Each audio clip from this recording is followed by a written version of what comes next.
Hey, good morning. Hope everybody's having a nice weekend so far.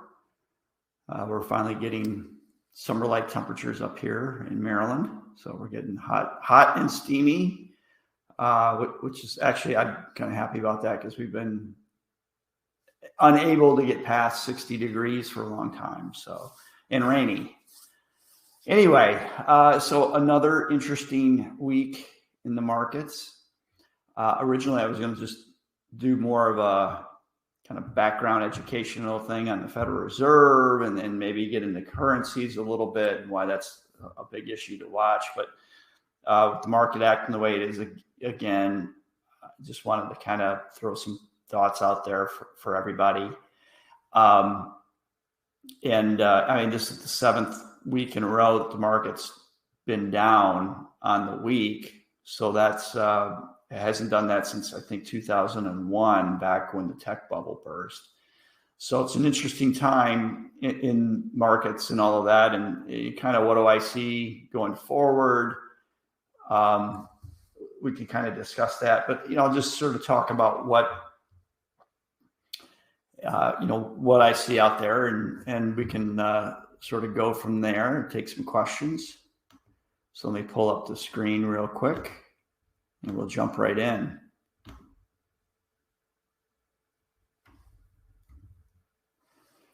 This was kind of interesting. Somebody posted this. Pretty interesting cloud take there. He's saying, I wonder if this is a sign of what's happening with the markets. So you got a little bear there up in the sky. And officially we are in bear market territory for the S&P now. It did hit the 20%, the magic 20% mark, with the NASDAQ being down 30%. But sort of what I kind of think is, I've used this four horsemen analogy before, and I think it's pretty much in line here as well. We have four things that are really kind of coming together at the same time that really doesn't bode well for the markets. So, the first one's valuations. I've been talking about valuations for a couple of years now. And as I've always said, valuations tell you nothing about the short-term movements of the market, but they do tell you about the longer term. But in this case, when things start to go wrong and you're starting from an extremely high valuation, that's not good. That's when the valuations matter, is when things start to head the wrong way. But the other three are things that usually, if you see one of them, the market sort of struggles a little bit. But right now, we have all three of them converging together. And that's rising interest rates, increasing inflation, and an increasing dollar. So when you have all of those coming together at the same time, that's a potent recipe for disaster, honestly. And on top of that, probably the biggest thing is, the Federal Reserve is saying that they're going to start to pull liquidity, that their big battle is inflation, not keeping the stock market up. So you have the Fed saying it. Now, a lot of people are just ignoring that, thinking that, well, the Fed's just, they're just throwing it out there to try to jawbone a little bit and get the markets to do what they want and inflation to pull back just based on words. But the thing is, you've got all of the Federal Reserve governors saying this stuff, including, I forget her name in San Francisco, but they're usually the most dovish. And even they're talking about, even she's talking about raising rates and pulling liquidity to stem this inflation. So we've basically had a market moving based on unbelievable amounts of liquidity, and now they're going to pull the punch bowl away, or at least they're saying they are. So anyway, I'll start off with valuations. Again, valuations mean nothing until they mean something. And when they mean something is usually when things start to go wrong. And what we've had is a stock market on pretty much every metric out there that was the most expensive in the history of our stock market history, including the year 2000. This is one of them, the Q ratio. It's used quite a bit. These are a little bit old. these slides are a bit old, but you can kind of still get understanding of where we were. Key ratio essentially is it cheaper to start a new business, or is it cheaper to buy an existing business? That's ultimately what it's getting out to. But it's at an all-time high. Market cap to GDP reached an all-time high. And all that means is that the value of the publicly traded stocks are substantially higher than the value of our gross domestic product overall. And remember, our gross domestic product is mostly made up of small businesses, which are not publicly traded. So when you have just a small amount of publicly traded companies that are making up such a large proportion of the GDP, as far as valuations, that's not a good thing. And even a dot-com crash, we hit 1.95. Financial crisis, it was 1.4 times. We got past 2.5. So very expensive. Price to sales, same exact thing, where it levels for the amount of price that you're paying for stocks relative to the sales that they're making. Just ridiculous valuations. And we've also talked about this as well in the past, that what has been holding up the S&P 500 and all the benchmarks is just a small number of companies. It's really just a handful of companies that have been leading the charge, and that's just not healthy. That's not a healthy market. So the second thing that we talk about is a rising dollar. That is typically not good for the stock market. And, I've also talked about inflation and interest rates going up too, all three of those together. Now, usually when the dollar's rising, you don't have increasing in inflation or interest rates going up. So it's a rarity that we're having this happen. But what I can show you though, is when the dollar goes up, the market typically goes down.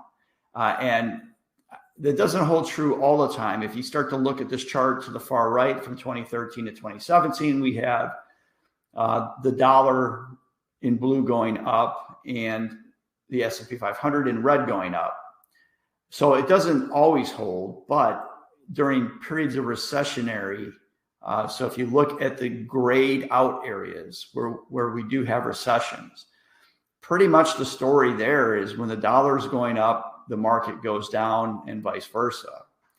So if we're not entering recession or not, then maybe this rising dollar doesn't really have the effect on the markets that it normally would during a recessionary period. But if you think we're heading into recession, and I clearly do, this is probably going to hold. And I was going to talk about currencies more. It's a complicated topic, but what you have right now is, remember, the world runs on dollars. So even if China and say Brazil were going to do business, they're going to transact that in US dollars. So there's a huge demand for US dollars. When things kind of get a little shaky, money runs to the dollar. It leaves the local currencies, the euro, the yen, the yuan, all of that, and it runs to the dollar.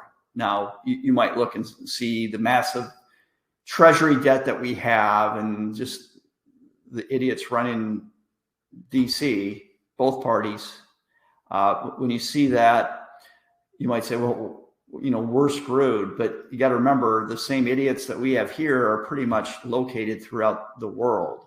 And we have the benefit of being the world's reserve currency. So it's still seen as a safe haven. So that's what you start to see, is that things are running our way to the dollar. Typically, when the dollar goes up, inflation for us goes down because it's going to cost us less to buy goods and services. So think about it this way. If the euro and dollar are at parity, so $1, you take it over to Europe and you can get $1 worth or €1 worth of goods and services. So it stays the same. So as these things fluctuate, if the dollar gets much stronger relative to the euro, you're going to be able to buy more stuff when you go over to Europe as opposed to less. So usually when the dollar is going up, you have low inflation, but we don't have that right now. So this is really a rarity. So interest rates, mentioned that as well. This is a very busy chart. This is the only chart I could find that really this goes all the way back to 1900. So this is a really long chart. It's very busy. But if you sit and really examine this, what you're pretty much going to find is when interest rates go up, stock market goes down. That's the typical correlation. Not perfect correlation by any stretch of the imagination. But for the most part, when you have a sizable move in interest rates, then you're going to see the stock market struggle. If you're talking 1%, maybe even 2%, not so much. But where you see a 3% jump in interest rates, you're pretty much going to see the market really have some problems. So again, very busy chart here. Don't really want to get too much into it. You can clearly see the big move in bond rates in the 70s and 80s. I mean, that's clearly in the blue line, the outlier right there. But even without that, if you look through World War II all the way up until now, when you see the rate spike, the market has a pullback. So, we've already had a pretty big jump in the 10-year Treasury, 30-year Treasury, and the Fed is going to continue to raise rates. This one breaks it down a little bit. We're only going back to 1950 through 2017, but kind of the same thing. This is just looking strictly at the federal funds rate. The previous slide looked at the 10-year Treasury. This is just what the Fed's doing. So again, what you see is when the Fed starts to take action and raise rates, that the market has some problems and struggles. And what's interesting is pretty much anytime you see the market struggle, as soon as you see that, you see the Fed's fund rate go back down. So really, outside of the period of 1978 to 1981, the Fed would basically jump to the rescue for the stock market when it struggled and just throw liquidity out there. Paul Volcker, who's the head of the Federal Reserve back in the 70s and early 80s, he broke inflation, and he didn't care that the market was going down. He was like, I'm going to attack inflation. I'm going to bring that down. That's my goal. So, if the market goes up, great. If it doesn't, I don't care. So we haven't had that. So that's why the market right now, or why market participants really don't think that they're basically saying the Fed's not going to be raising rates. They don't believe that the Fed will do that because the market's already down 20%. They're not going to do something that's going to cause it to drop even further. I don't know. We'll see. But again, we've talked about this. 40% of Americans have less than $1,000 in their bank account.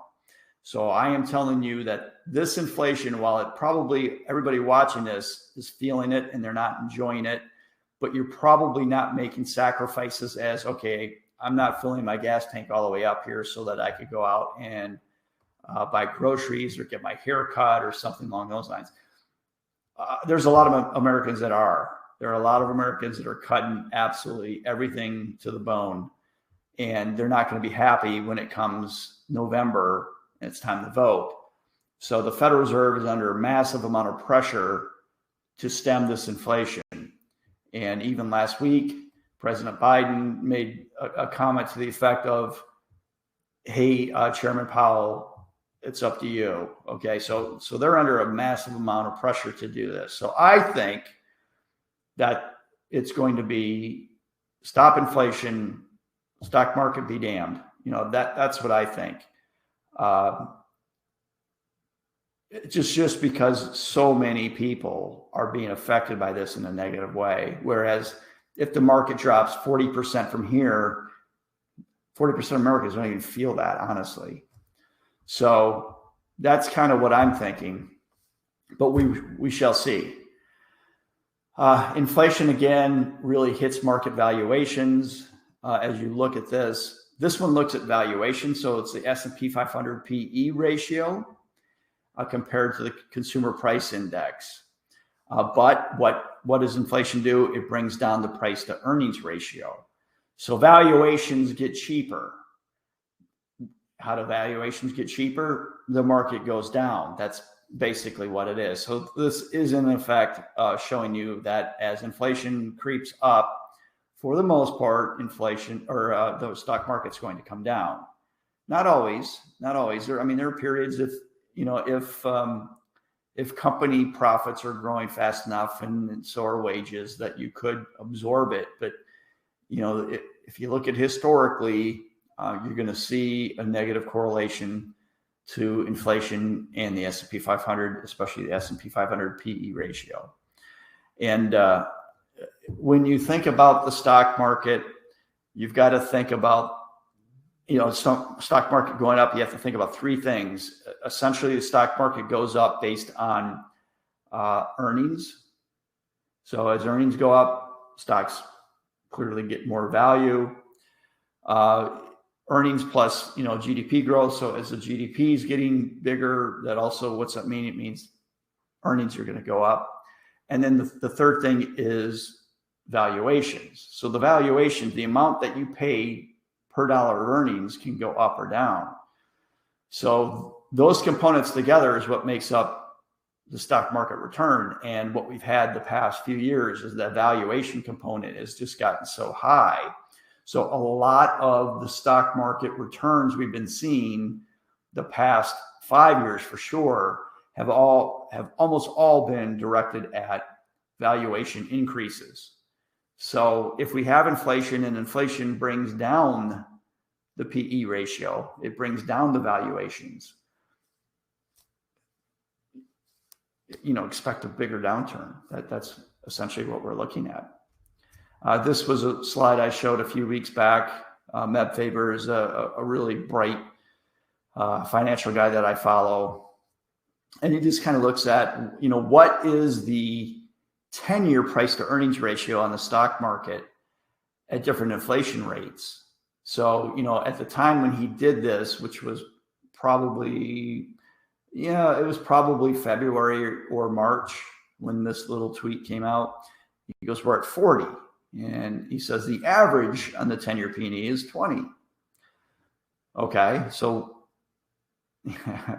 that's a big drop for us to get down. It's a 50% decline to get back to the traditional amount. But he says when inflation is greater than 4%, that 10-year P&E ratio is 13. When it's greater than 7%, which we are clearly at, it's at 10. And he said outside of 2021 and 2022, the highest valuation ever awarded the U.S. market with above 5% inflation is 23.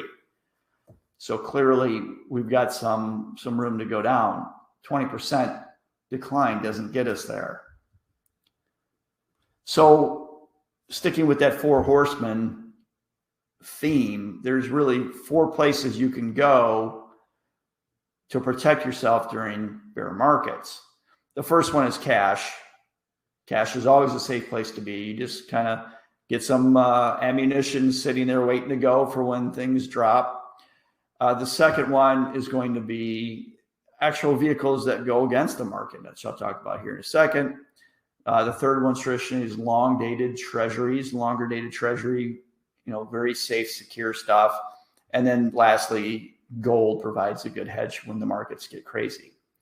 So obviously I'm ignoring cash, not really any charts to show you. I mean, it's pretty clear if the market's going down and you're sitting in cash, you're doing pretty well. But what I'll show you here is just some of the things that we're doing. So the first one that we started to do last year was the volatility index. I went through that several times. If you didn't see any of those things or you're still not sure, let me know. I can send you some of those videos. I won't get too much into it, but the volatility index, it just measures the volatility of the markets. So it's really the underlying makeup of that is how many professional investors are buying call options and how many are buying put options. Call options, you're buying those when you're very bullish on the market. Put options you buy when you expect the market to go down. So as the number of put options increases, the volatility index goes up. So it is pretty much a perfect counterbalance to what's going on with the stock market. So as the VIX goes up, stocks are typically coming down. And this is just a chart showing you again the ProShares volatility index that we use, VIXM, VIXM, compared to the S&P 500. Again, you're going to see that pretty much anytime the market's having some struggles, that the VIX is doing pretty well. Now, over the longer term, you see over this 5-year period, S&P 500 returned substantially more than the VIX did. And that's to be expected because the market more often than not goes up. But this is a fantastic tool to use for protection. That's the whole point of it. So we started off last year putting about a 4 to 5% allocation to the VIX. We moved out of bonds a little bit, took about 20% of our bonds, put 5% in the VIX, and put 15% in high dividend paying stocks. I've been adding, every time we get sort of a rally here in stocks, I'll sell some stock positions and I go to these hedges against the market. So VIXM, and then the second one here that you probably have seen some trades for is the ticker symbol TAIL. So for a tail risk. That's what this is, TAIL. These are literally put options.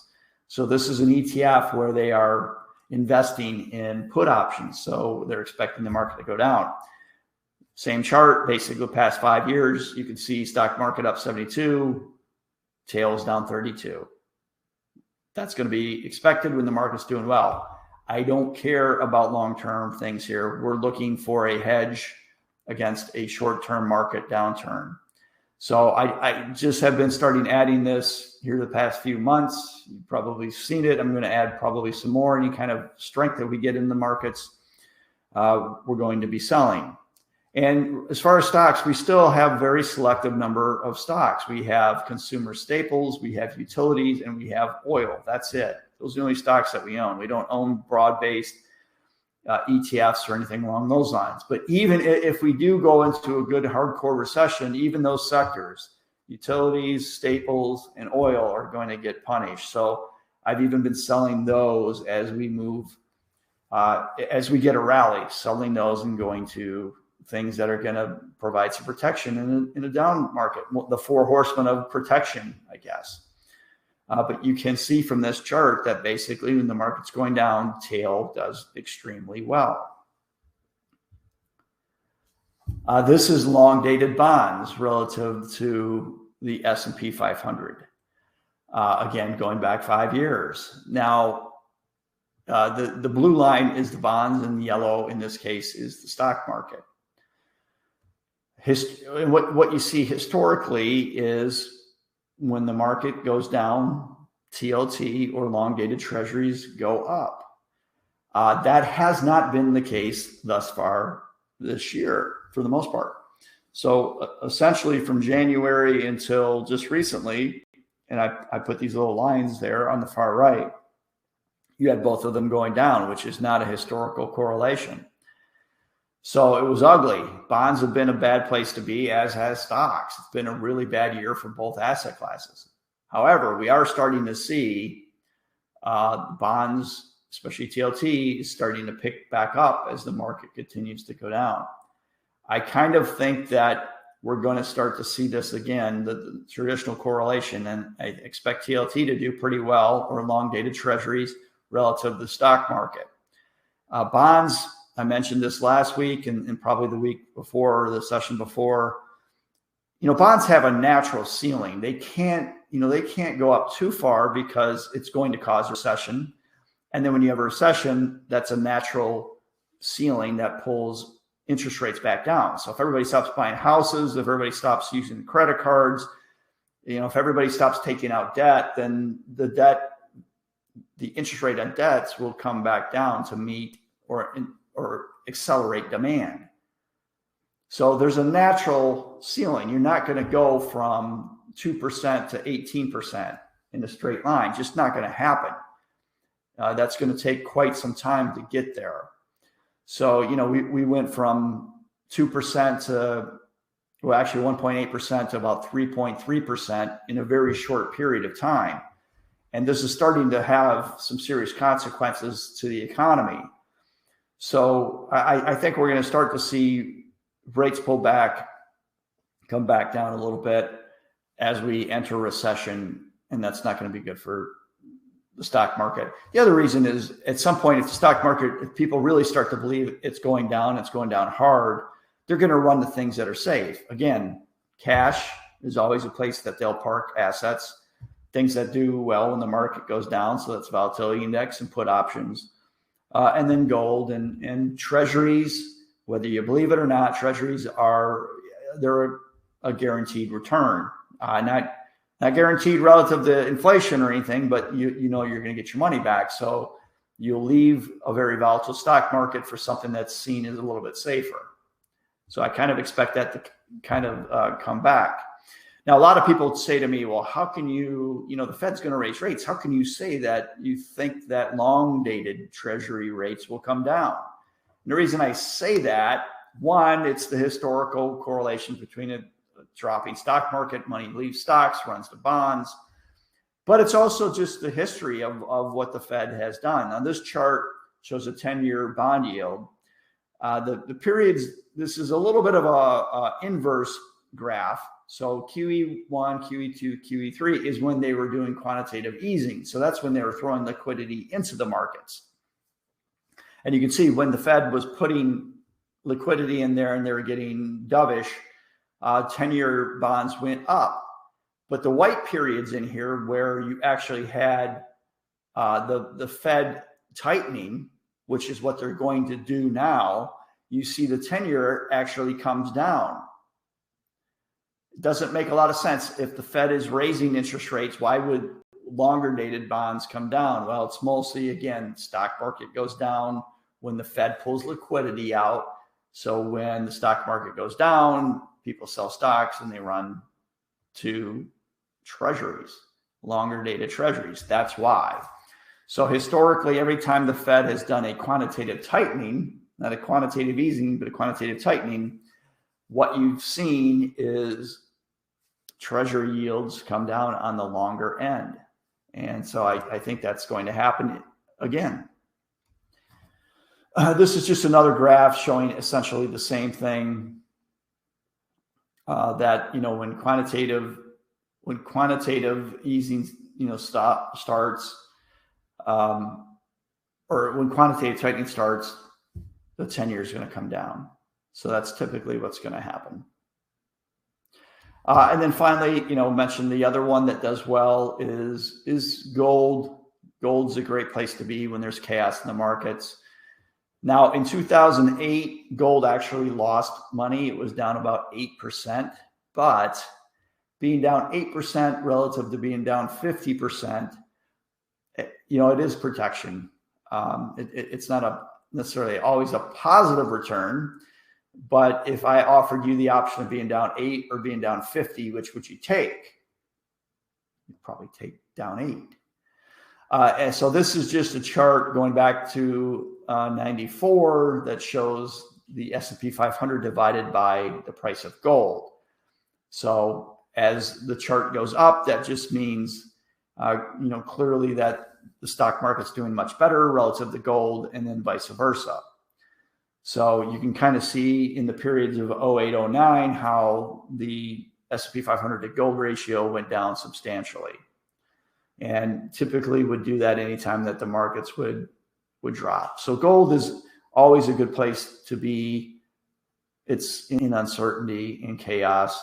It's last year it struggled mightily. This year, it took off and then it's pulled back, but I still expect that, as things get a little hairy, that gold's going to be a place that does pretty well. And it doesn't take a lot to move the price of gold.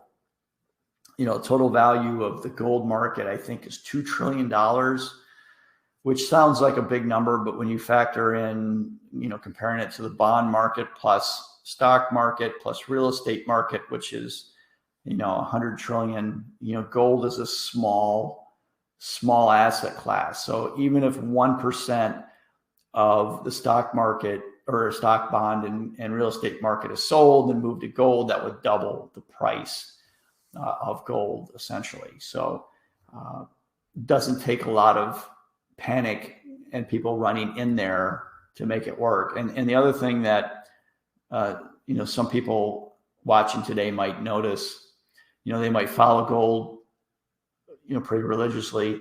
The spot price of gold, if you were to go out and try to buy a gold coin, you're not going to get anywhere near what the current price for like the ETFs or the stated price, because the publicly traded price of gold is much less than the actual spot price if you were going to try to buy it.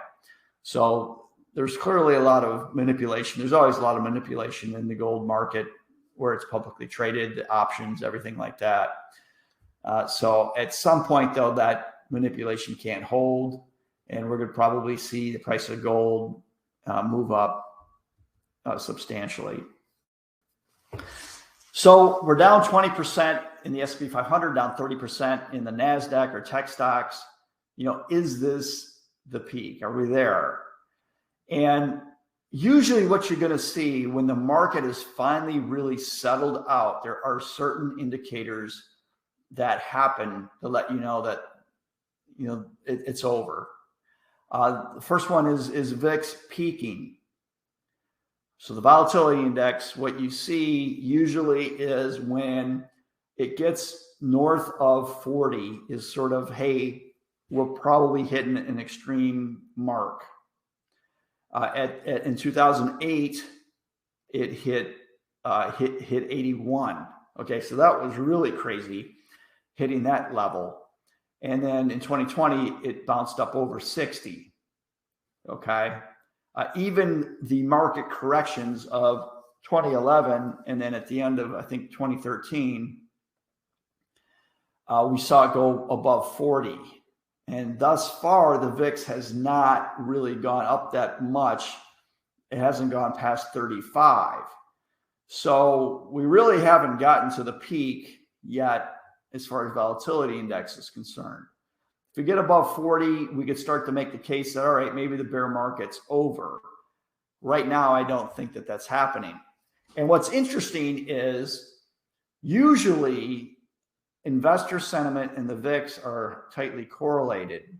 So investor sentiment, this is a chart of the American Association of Individual Investors. They go out and say, are you bearish? Are you bullish right now?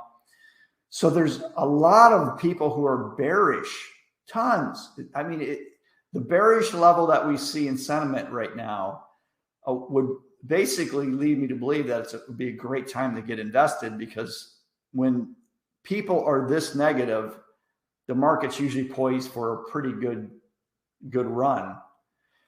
It's counterintuitive. When everybody's bearish, it goes back to Warren Buffett. If everybody's bearish, you want to be bullish. If everybody's bullish, you want to be bearish.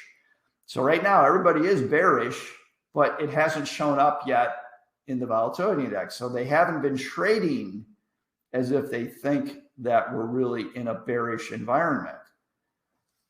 In fact, stock buying is still massive. We're seeing an incredible flow into equity funds right now. So everybody is still buying. Everybody's buying the dip. Most people assume that the Fed is just jawboning when they say they're going to pull liquidity, that they're not going to do it. So any kind of pullback we've seen thus far, you've had tons of people coming in buying stocks, because buy the dip has been a great thing the past, really since 2009, because the Fed has had a backstop. So there's still, people feel negative, but they're not acting negative. They feel bearish, but they're not acting bearish. So the volatility index hasn't gone up, and there's still tons of money coming in. Usually when you see a real bottom, you look at 2008, 2009, you look at 2020. When you get to a bottom of a bear market, you see capitulation. People are selling, they're dumping, they're finally going, I've had enough, I'm getting out of this. This pain is too much. We haven't even gotten close to that yet. In fact, most people are bringing in more and more money. Part of this, I think, is the younger investors who have been getting in. They've been doing their crypto stuff. They've been buying GameStop and AMC and all, it's been a gain for them, the Robinhood investors. I think these kids are going to get a good old fashioned, take behind the barn butt whooping. And honestly, I've said it before, I think it's good for them. It's good to get that when you're young. You'd much rather see them, you get the rawhide to the back end now, rather than wait until they're in their 40s or 50s and experience something like that.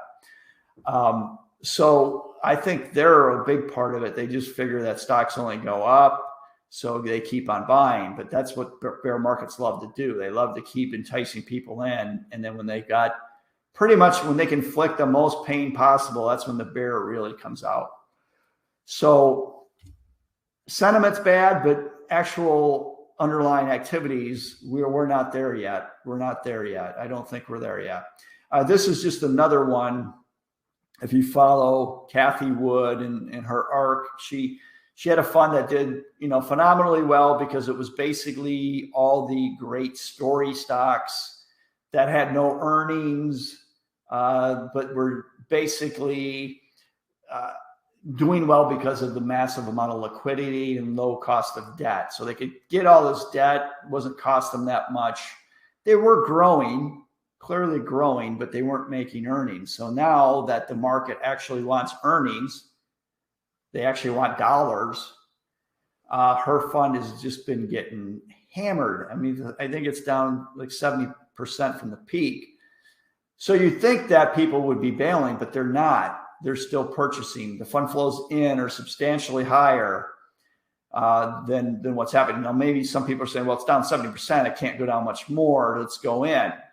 But again, what you want to see is a complete and utter capitulation where people are just selling. People aren't opening their statements. That's capitulation. That lets me know, all right, we're through this. We're through the storm. And now we got some nice seas ahead of us. We're not there yet, folks. The other reason that I don't think this is over is a real good bear market usually will kill at least 3 to 5 years of gains. So, you climb the steps, but you fall down, you take the elevator down, you climb steps, you take the elevator down. So if you go back and you look at some of our previous downturns, even from 2020, so the COVID downturn, which was very brief and very violent, it took us back 3 years. As far as the valuation loss, the actual stock market decline took us back to the point of, 2018.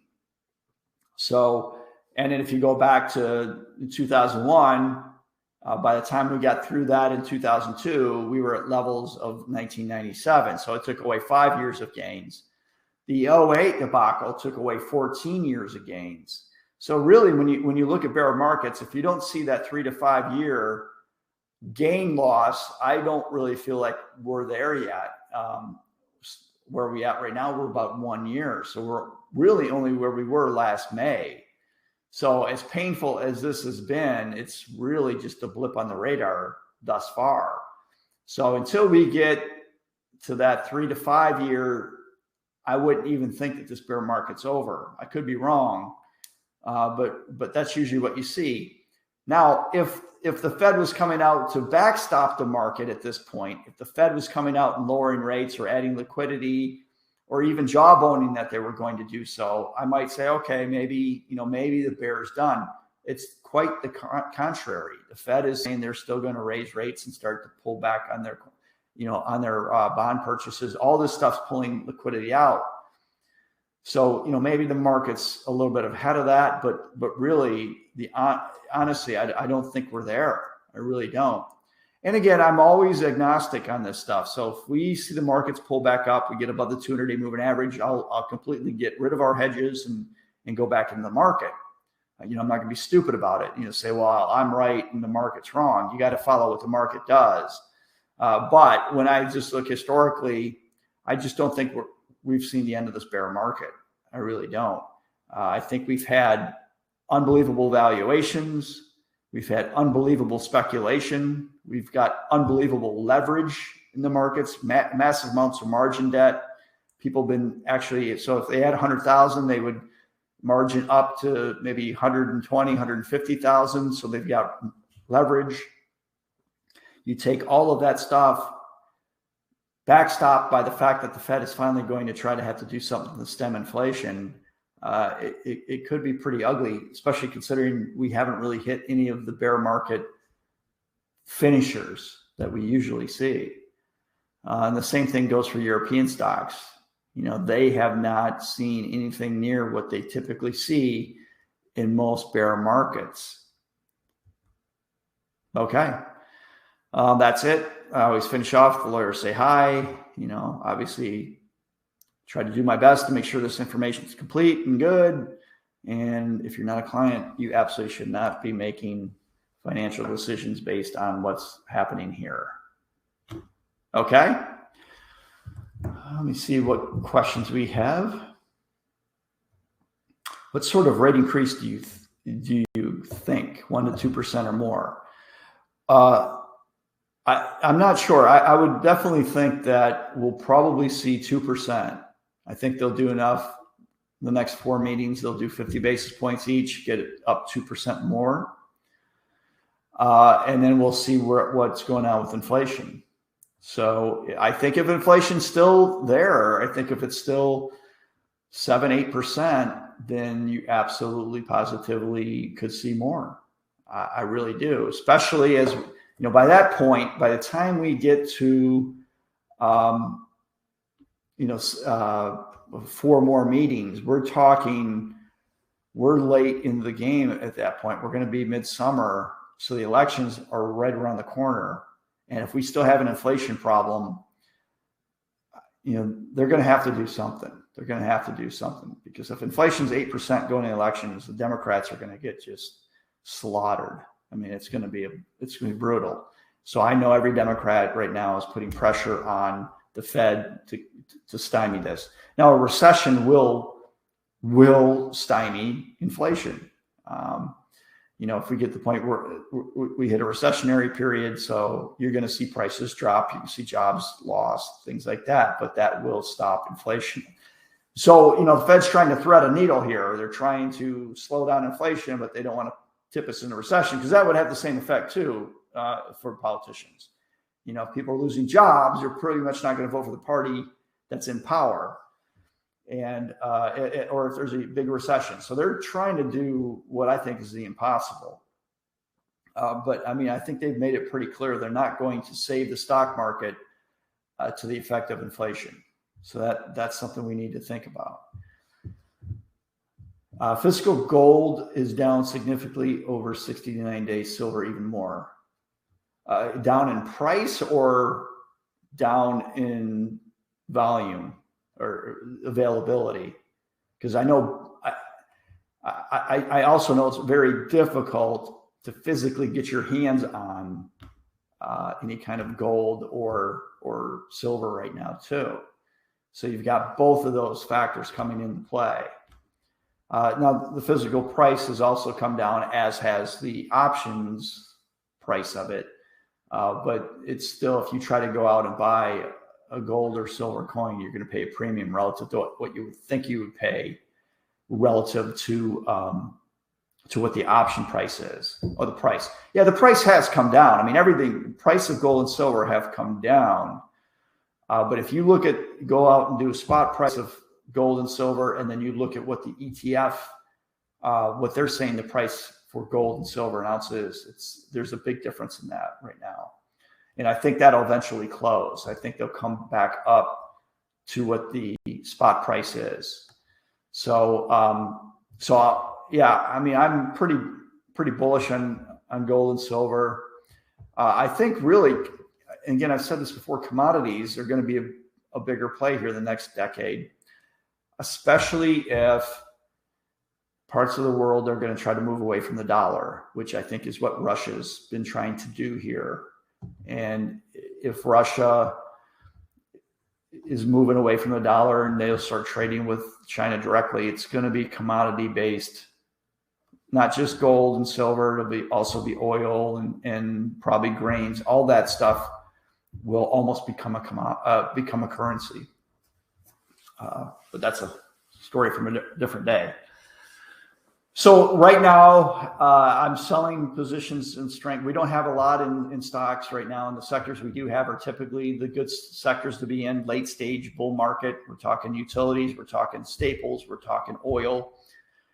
Still have a pretty heavy inflation trade on, but I've been selling as when we get rallies, and I'm selling everything now. I'm selling oil stocks. I'm selling all of those things in portions to add to some hedges for a market correction. We've already had some hedges in place. I'm adding to those because I still think that there's more downside ahead. Grain will likely become currency shortages coming. Yes. Yeah. And we don't even know the shortages.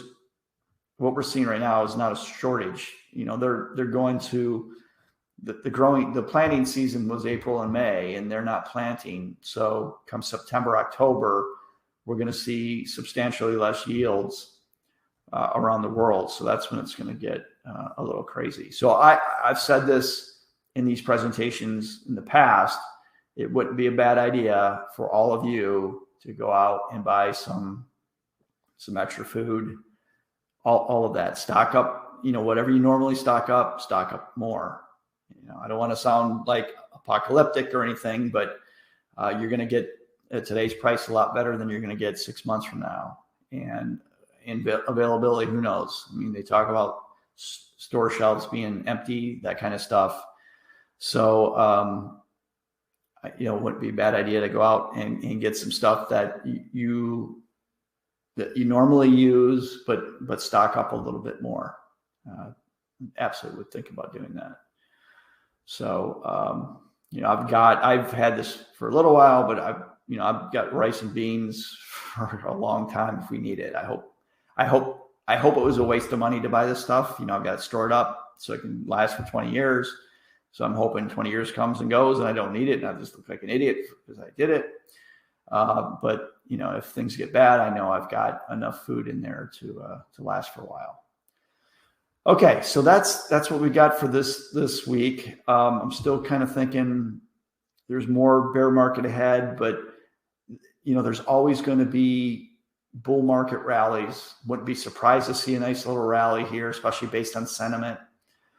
But if we do get rallies up, you're probably going to see me trading some stuff just to add more hedges in there so that when things do really turn down, that we're going to be protected. That's the biggest thing. So, and I'm going to start to move into some longer dated treasuries. I think we're getting to that point where it's going to come back to its historical negative correlation stocks. So, all right. So I hope everybody has a great weekend. I know this isn't the most enthusiastic and positive presentation I've given, but I'm just trying to kind of let you guys know what I see out there. And